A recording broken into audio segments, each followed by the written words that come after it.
Hello members. अब देखो market कल कैसा रहने वाला है हम लोग यहाँ पे डिस्कस करने वाले हैं। ठीक है, वीडियो अंत तक देखिएगा, काफी चीजें बताने वाला हूँ। और यहाँ पे मैंने एक मैसेज किया था कि आपने ये स्ट्रेटजी देखी कि नहीं। ठीक है, देखो ये स्ट्रेटजी काफी लोग यूज करते हैं। ठीक है, आप एक बार जाके क्रॉस चेक करना, काफी लोग यूज करते हैं और काफी लोगों को बेनिफिट भी होता है। ठीक है, तो थोड़ा बहुत मैं डिटेल में डिस्कस करूंगा ये स्ट्रेटजी यहाँ से। लेकिन अगर आप इंटरेस्टेड है तो आप कमेंट कर सकते हैं। अगर आपको लगा तो मैं अलग से वीडियो बनाने की कोशिश करूंगा। ठीक है, चलिए स्टार्ट करते हैं। देखो सबसे पहले हम लोग सीक्वेंस में जाएंगे, तो स्ट्रेटजी मैं बीच में बताने की कोशिश करूंगा क्यूएनए में। ठीक है, तो आप सीक्वेंस के हिसाब से हम लोग जाएंगे। सबसे पहले निफ्टी। निफ्टी का क्लोजिंग आज फ्राइडे को बहुत ही नेगेटिव था। ठीक है, 24,000 के ऊपर सस्टेन करने की कोशिश की, लेकिन आप देखोगे यहाँ पे 24,000 के नीचे ये जाता हुआ दिखाई दिया। लेकिन हमारा गिफ्ट निफ्टी गैप अप बता रहा है। देखो मैं अभी मुझे लगता है कि गैप अप होगा कि नहीं पता नहीं। ठीक है, होप के ज्यादा बड़ा गैप अप ना हो। एंड देखो यूएस चाइना का टेंशन तो कम हो चुका है, लेकिन इंडिया पाकिस्तान का टेंशन अब बढ़ता हुआ दिखाई दिया है। ठीक है, हो सकता है इंडिया पाकिस्तान का टेंशन मार्केट में आपको आज नहीं तो कल दिखाई दे। ठीक है, तो मार्केट में इतना बुलिश रहना थोड़ा डिफिकल्ट हो सकता है। एफआई ने भले खरीदारी की है, डीआई खरीदारी कर है। ठीक है, इसी की वजह से गिफ्ट निफ्टी गैप अप बता रहा है। ठीक है, तो गैप अप बताने का वजह एफआई की वजह से है। ठीक है, अगर एफआई सेलिंग करते तो इतना गैप अप नहीं होता और मंडे 110% नीचे जाता। लेकिन अब ये टेंशन की वजह से एफआई खरीदेंगे या नहीं खरीदेंगे देखना पड़ेगा। तो आप ये समझो स्ट्रेटेजी कल की क्या रहेगी कि मार्केट अगर गैप अप ओपन हुआ तो 24,150 का एक रेजिस्टेंस है। ठीक है, अगर गैप अप ओपन हुआ, इसके नीचे ओपन हुआ, तो मार्केट में एक फॉल आ सकता है। यहां पे एक सपोर्ट है एंड यहां पे एक सपोर्ट है, जो मुझे लगता है कि ये रेंज के बीच में यहां पे मोमेंटम कर सकते हैं अगर गैप अप ओपन हुआ तो। ठीक है, अगर स्टेबल ओपन हुआ तो इजीली यहां पे नीचे जाएगा और पूरा साइडवेज हो जाएगा। ठीक है, 23,850 हो सकते हैं, 23,800 वो भी जाता हुआ दिखाई दी अगर स्टेबल ओपन होता है तो। एंड अगर गैप डाउन ओपन हुआ तो इजीली 23,850 को ब्रेक कर देगा इजीली। ठीक है, तो स्ट्रेटेजी क्या रहेगी? गैप अप ओपन हुआ तो फॉल करेगा, स्टेबल ओपन हुआ तो भी फॉल करेगा एंड गैप डाउन ओपन हुआ तो भी फॉल करेगा। चांसेस अभी के लिए तो तीनों तीन फॉल के हैं। ठीक है, ओके, तो ये बात ध्यान में रखिएगा। बैंक निफ्टी भी सेम चीज है, अगर गैप अप गैप डाउन या स्टेबल ओपन होता है, सेम चीजें आपको होती हुई दिखाई दे सकती है। बस इतना ध्यान में रखिएगा, गैप अप में रेंज बाउंड आपको थोड़ा लंबा रेंज दिखाई दे सकती है, स्टेबल में छोटी रेंज एंड गैप डाउन में बड़ी रेंज प्रॉफिट बुकिंग की दिखाई दे सकती है। ठीक है, चलिए अब मार्केट में देखो इंडिया पाकिस्तान का टेंशन तो है डेफिनेटली, और कुछ स्टेटमेंट्स भी पाकिस्तान की तरफ से आते हुए दिखाई दिए कि अगर इंडस वाटर को यहाँ पे होल्ड किया गया तो यहाँ पे पाकिस्तान भी तगड़ा जवाब देगा वगैरह वगैरह। ठीक है, तो देखते हैं यहाँ पे क्या होता है, लेकिन नेगेटिव इंपैक्ट मार्केट में मुझे लगता है दिखाई दे सकते हैं। ठीक है, ऐसा मत सोचो नहीं दिखाई देगा, मार्केट वैसे भी ओवर स्ट्रेच हो चुका है। आप देखोगे इतनी बड़ी रिकवरी बहुत कम आती है मार्केट में। ठीक है, ये बहुत बड़ी रिकवरी है अगर आप देखने जाए तो। आई थिंक ऐसी रिकवरी मार्केट में जनरली साल में 2-3 बार ही आती है, जनरली बाकी नहीं आती। ठीक है, तो यहां से चांसेस है कि एक फॉल मुझे एक्सपेक्टेड स्टिल दिखाई दे रहा है। ओके, मैंने काफी कमेंट किया था कि सर अब आप बताना किसी को क्या लग रहा है मार्केट में। तो काफी लोगों ने बोला था कि डाउट है कि मार्केट को फॉल करेगा कि नहीं। काफी लोग बोले कि मार्केट में ऊपर भी जा सकता है। ठीक है, तो देखते हैं यहाँ पे क्या होता है, लेकिन चांसेस मुझे ज्यादातर फॉल के ही दिखाई दे रहे हैं। लेकिन काफी लोगों ने पॉजिटिव कमेंट भी की है कि मार्केट में पॉजिटिविटी आ सकती है। ठीक है, चलिए स्विगी, अब ध्यान से सुनो। स्विगी में फॉल है 6% का फ्राइडे को। ठीक है, ये फॉलिंग मार्केट में रिकवर जब मार्केट हुआ था। ठीक है, मार्केट में रिकवरी हुई थी, लेकिन ये बंदा रिकवर होता हुआ नहीं दिखाई दे रहा स्विगी। ठीक है, ये ज्यादा रिकवर नहीं हुआ था। इसका मीनिंग क्या है कि बड़े प्लेयर स्टॉक में नहीं है। ठीक है, और उसका मीनिंग क्या हुआ कि भाई और ये प्रॉफिट बुकिंग कर सकता है। देखो समझो, ध्यान से सुनो, जो मैं बताने वाला हूं फोकस करो। मान लो यहां पे निफ्टी का चार्ट है, वैसे स्विगी का चार्ट है। ठीक है, ये स्विगी ऐसा फॉल हुआ। ठीक है, लाइक निफ्टी। ठीक है, लेकिन निफ्टी इतना रिकवर हुआ, लेकिन स्विगी कितना हुआ? तो कि इतना ही हुआ रिकवर। ठीक है, पूरा रिकवर भी नहीं हुआ। और जैसे फ्राइडे फॉल आया, सबसे ज्यादा वही गिरा स्विगी। ठीक है, इतना गिर चुका है, यानी कि पुल बैक आया था मार्च मंथ या अप्रैल मंथ में, लेकिन ऑलमोस्ट उसके आसपास पहुंच चुका है। इसका मीनिंग ये हुआ कि ये और गिरने वाला है स्विगी। ठीक है, तो कॉशियस रहना। मेरा कहने का मकसद यही है कि स्विगी में और तगड़ी प्रॉफिट क्लियर कट दिखाई दे रही है और बड़े प्लेयर्स नहीं है स्विगी के अंदर। ठीक है, तो कॉशियस रहना। एथर एनर्जी, इसका आईपीओ होने वाला है। मुझे काफी लोगों ने कमेंट किया था कि सर कैसा आईपीओ है, क्या अप्लाई करना चाहिए क्या नहीं। मैं सिंपल कर देता हूं।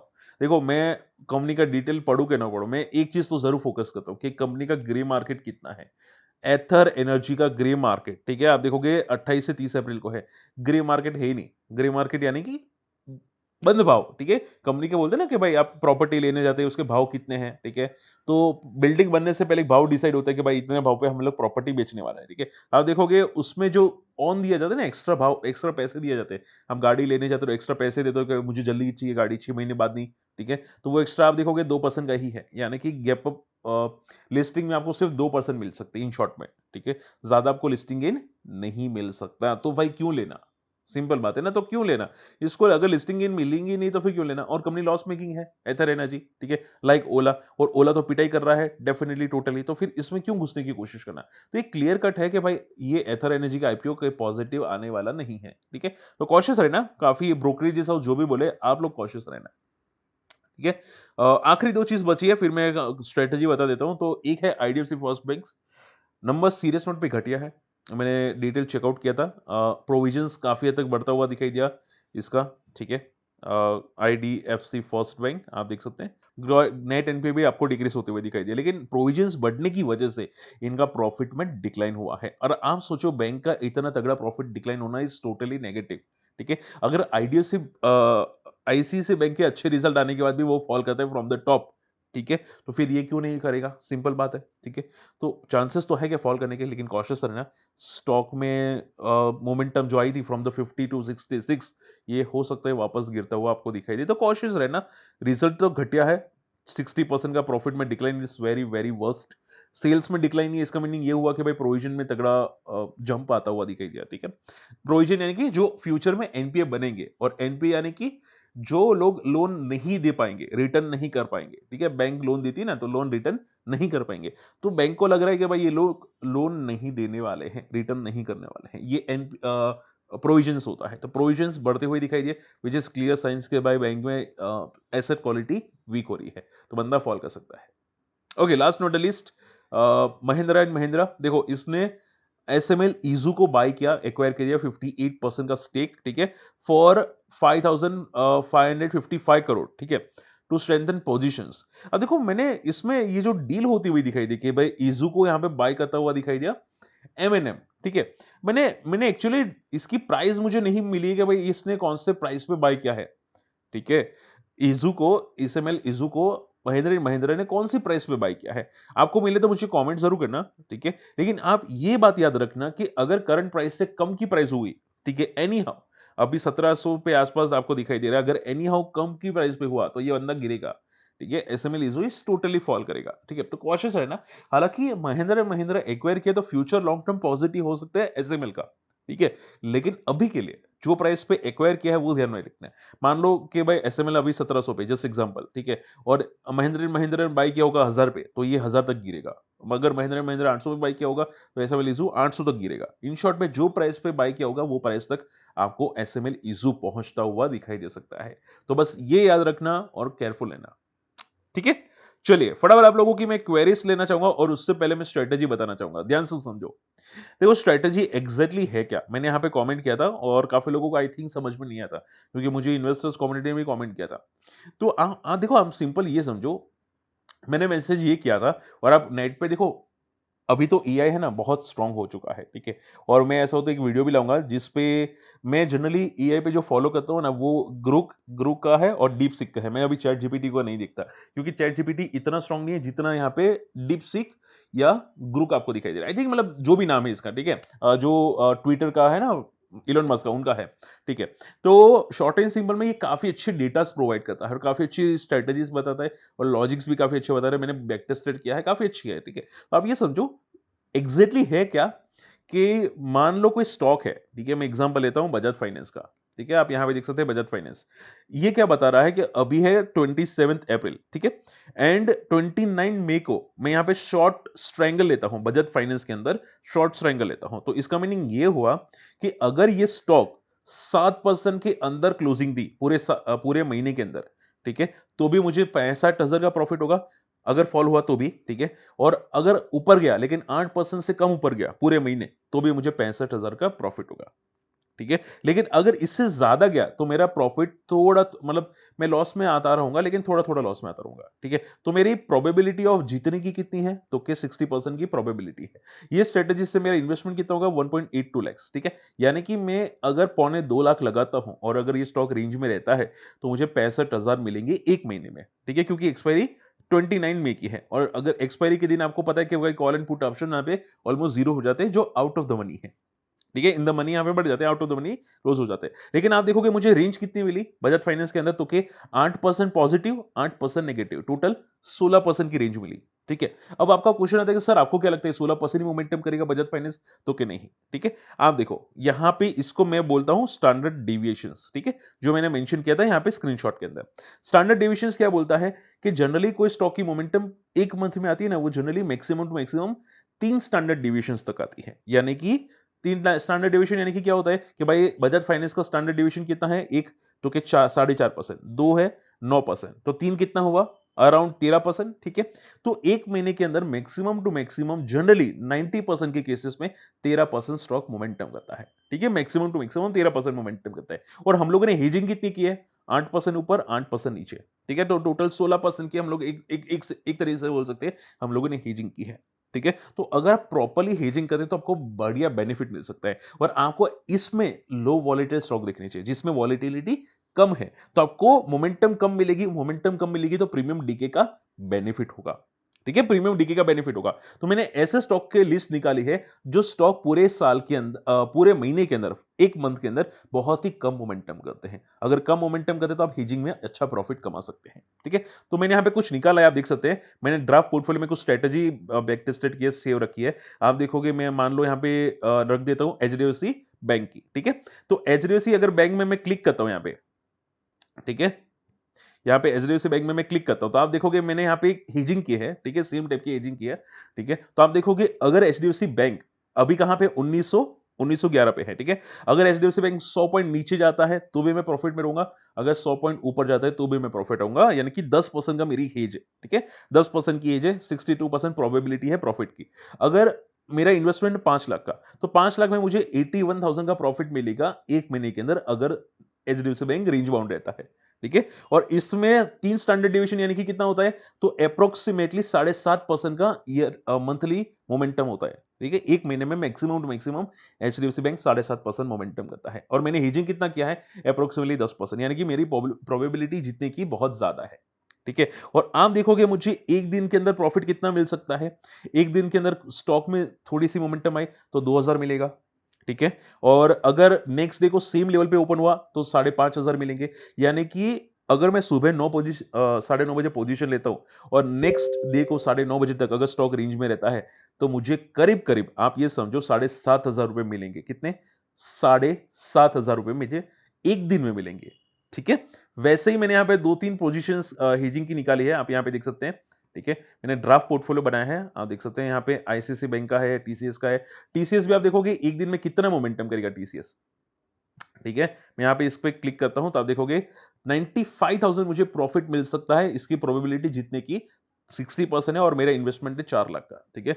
तो 4 लाख का इन्वेस्टमेंट में मुझे 95,000 का प्रॉफिट मिलेगा 1 महीने के अंदर, ठीक है? 1 मंथ के अंदर, ठीक है? तो आप सोचो 5 लाख के अंदर 1 लाख का प्रॉफिट होता है 1 महीने में। कितना? रिटर्न ऑफ इन्वेस्टमेंट सोचो देखो रिटर्न ऑफ इन्वेस्टमेंट कितना हुआ? 5 लाख में 1 लाख का प्रॉफिट होगा 1 महीने में। ठीक है? मैक्सिमम प्रॉफिट 1 महीने में 1 लाख का होगा, अगर स्टॉक रेंज में रहता है तो। 6.5% ऊपर, 6.5% नीचे एप्रोक्सिमेटली, ठीक है? आप सोचो कि मान लो कि अब ट्रम्प का देखो रिजल्ट खत्म हो गए, इवेंट खत्म हो गए, टीसीएस पूरा साइडवेज है। यूएस का कोई इश्यू है नहीं अभी। यूएस चाइना का वार खत्म हो चुका है, ठीक है? ज्यादातर अभी कोई टेक्निकल नेगेटिव न्यूज़ आने वाली नहीं है। मार्केट में कोई बड़ा क्रैश आना नहीं वाला। तो ये अगर कोई मार्केट में बड़ा मोमेंटम नहीं आता ना, तो ये मुझे प्रॉफिट दिखे जा सकता है। और मान लो मैं 5 दिन भी होल्ड करता हूँ, जस्ट 5 दिन भी होल्ड करता हूँ, तो भी मुझे कम से कम यहाँ से 15,000 रुपए में मिल जाएँगे एप्रोक्सिमेटली, ठीक है? 15,000 या 20,000 मुझे एप्रोक्सिमेटली आराम से मिल जाएँगे। एक दिन में मुझे आप देखोगे थीटा डीके 5,000 का है, 1 दिन में, ठीक है? और थीटा आप देखोगे 1819 का है, ठीक है? तो शॉर्ट एंड सिंपल में मुझे काफ़ी बड़ा प्रॉफिट हो सकता है, ठीक है? तो ऐसे मैंने बहुत सारे स्टॉक्स आपको निकाल के दिए हैं। आप जाके एक बार बैक टेस्ट करना, स्ट्रैटेजी ट्राई करना और जनरली मैंने क्या किया था इसमें, ये जो स्ट्रैटेजी मैंने यहाँ पे रखी है, ठीक है? इसमें मैंने मल्टीपल स्ट्रैडल्स क्रिएट किए हैं। ये जो स्ट्रेटजी है टीसीएस की, ये जो शॉर्ट ट्रायंगल है ना, सॉरी शॉर्ट ट्रायंगल किया है मैंने, तो मैंने मल्टीपल किया है। आप ये समझो कुछ आसपास के एरिया के मैंने प्रॉपर्ली हेज कर दिया है, ताकि मार्केट में प्योरली रेंज बन रहे हैं और ज़्यादा मुझे प्रॉफिट मिले, ठीक है? अगर मैं सिंगल लॉट से करता हूँ तो 1 लाख का मुझे इन्वेस्टमेंट होगा, लेकिन मैंने अलग-अलग यहाँ पे शॉर्ट ट्रायंगल क्रिएट किया है आसपास के एरिया का, ताकि मुझे थोड़ा वाइड एरिया मिले और वाइड प्रॉफिट हो मेरा।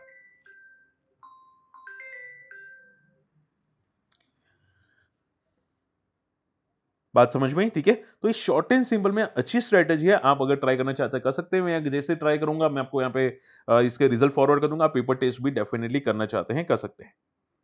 ठीक है, बात समझ में आई, ठीक है? तो कमेंट ज़रूर कीजिएगा आपको स्ट्रैटेजी समझ में आई कि नहीं, बाकी ट्राई करूँगा अलग से स्ट्रैटेजी बनाने की, ठीक है? चलिए फटाफट आप लोगों की मैं क्वेरीज़ लेना चाहूँगा। सबसे पहली जो मुझे क्वेरी आपको आती हुई दिखाई देती है, ठीक है? वो कौन-सी क्वेरी है? जस्ट अ सेकंड, ठीक है? तो वोल्टास की मुझे क्वेरी आती हुई दिखाई दी है। सबसे पहली क्वेरी है वोल्टास की। सर वोल्टास के बारे में कुछ बताइए। देखो, वोल्टास में अगर डिस्कस करने जाओ, ठीक है? यहाँ पे वोल्टास का, यहाँ पे मैं लिख लेता हूँ वोल्टास का स्टॉक 57 की पी है, और मैंने अभी इसके रिजल्ट आई थिंक, हाँ, रिजल्ट अभी तक नहीं आए हैं। एंड देखो जनरली ये जो गर्मी का सीजन होता है ना, इनका दिसंबर क्वार्टर, मार्च क्वार्टर काफी अच्छा जाता है। आप देखोगे हर बार मार्च क्वार्टर में अच्छा प्रॉफिट करता है, ठीक है? तो आप ये समझो करंट मार्च क्वार्टर में प्रॉफिट कम से कम 150 करोड़ या उससे ज्यादा आना चाहिए। अगर आता है तो वोल्टास पॉजिटिव रहेगा, और वैसे भी काफी ऊपर भागा हुआ स्टॉक है, पी भी काफी हद तक ज्यादा है, ठीक है? तो मुझे थोड़ा सा डर लग रहा है, ठीक है, कि ये क्या सस्टेन करेगा कि नहीं। अगर 150 करोड़ से नीचे आता है तो फिर ये या तो फॉल करेगा या तो साइडवेज हो जाएगा, ठीक है? तो कॉशियस रहना वोल्टास में, ठीक है? इसके आई थिंक कोई एक्सपेंशन प्लान्स भी नहीं है। डीआई ने तो स्टेक डिक्रीज किया है, एफआई ने हल्का सा इंक्रीज किया है। थोड़ा कॉशियस रहने की जरूरत है वोल्टास के अंदर, ठीक है? आई होप कि भाई अगर अगर ये इसने 52 वीक लो तोड़ा तो भाई ये गया स्टॉक, ठीक है? तो कॉशियस रहना स्टॉक के अंदर, ठीक है? एंड देखो काफ़ी लोगों की कमेंट्स आती हुई दिखाई दी। मैंने जो यस्टरडे इंडिया पाक पे वीडियो बनाया था, यहाँ पे आप देख सकते हैं इंडिया पाकिस्तान पे, ठीक है? और मार्केट रिवर्सल आ सकते हैं। मैं डेफिनेटली बोलूँगा, देखो अगर उन लोगों ने हमारे घर पे घुस के मारा है ना, ठीक है? तो हमको भी जाना चाहिए, ठीक है? मोदी जी को डेफिनेटली कुछ करना चाहिए, ताकि मुँह तोड़ जवाब दे सके। और देखो हम लोग छक्के भी नहीं है, सीरियस नोट पे बोलूँगा, हम लोग कोई छक्के नहीं है, ठीक है? मोदी जी को डेफिनेटली बड़ा कदम उठाना चाहिए, ताकि उनका मुँह तोड़ सके हम लोग, ठीक है? तो टेररिज्म की चीज़ों पे काफ़ी हद तक नेगेटिव है, जो हम हमारे साथ किया, ठीक है? तो हमको डेफिनेटली इसका डेफिनेटली कदम उठाना चाहिए, ठीक है?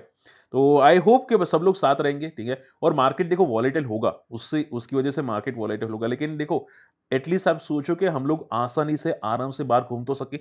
हमको कहीं पे भी जाना है इंडिया के अंदर, आराम से कम घूम सके। अब हम लोग अपनी कंट्री में नहीं घूमते, आराम से नहीं घूम सकते कहीं पे, तो फिर हम क्या बोलेंगे किसी को, भाई हमारी कंट्री में आओ, ठीक है? आप लोग सेफ रहोगे। क्या हम लोग किसी को और को बोल सकते हैं? नहीं बोल सकते, ठीक है? तो ये चीज़ें नेगेटिव है, टूरिज़्म के लिए भी नेगेटिव है, हमारे देश के लिए भी नेगेटिव है, ठीक है? और हमारे खुद के लिए भी नेगेटिव है। तो इन शॉर्ट में मोदी जी को डेफिनिटली कुछ करना चाहिए, ठीक है? डेफिनिटली डिफेंस सेक्टर्स में मोमेंटम आ सकती है, जो मैं ऑलरेडी मैं समझा चुका हूँ कि इसकी वजह से डिफेंस सेक्टर्स में बहुत जल्द आपको मोमेंटम एक दिखाई दे सकती है, ठीक है? एंड उसके अलावा भी जो मुझे क्वेरी आती हुई दिखाई दी है एसबीआई लाइफ की। देखो एसबीआई लाइफ मैंने क्रॉस चेक किया था, रिजल्ट की वजह से अभी भागा था। एसबीआई लाइफ काफ़ी अच्छा भागा फ्राइडे।